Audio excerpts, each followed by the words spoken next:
Rais alitupa wasia wake, na mimi Mvurya, Kingi, Mung'aro na Joho na Abdulswamad na wengine tumekubali kwamba sisi tutafanya kazi pamoja ili tuhakikishe hiyo ya election ni mingine ya 2027. Sasa ni kufanya kazi pamoja, baadaye nyinyi mtakuja amua.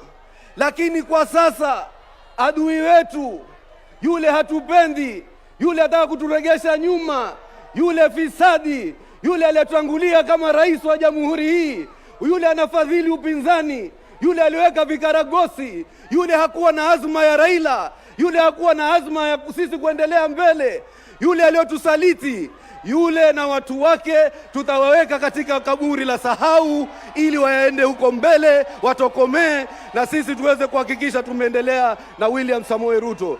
Kwa hayo mengi, wacha tuone two term. Katika jeshi tulikuwa na msemo na tumefika hapo, wanasema fight or die, pigana ama ufe, na sisi tutapigana ili tusife. Mungu awabariki.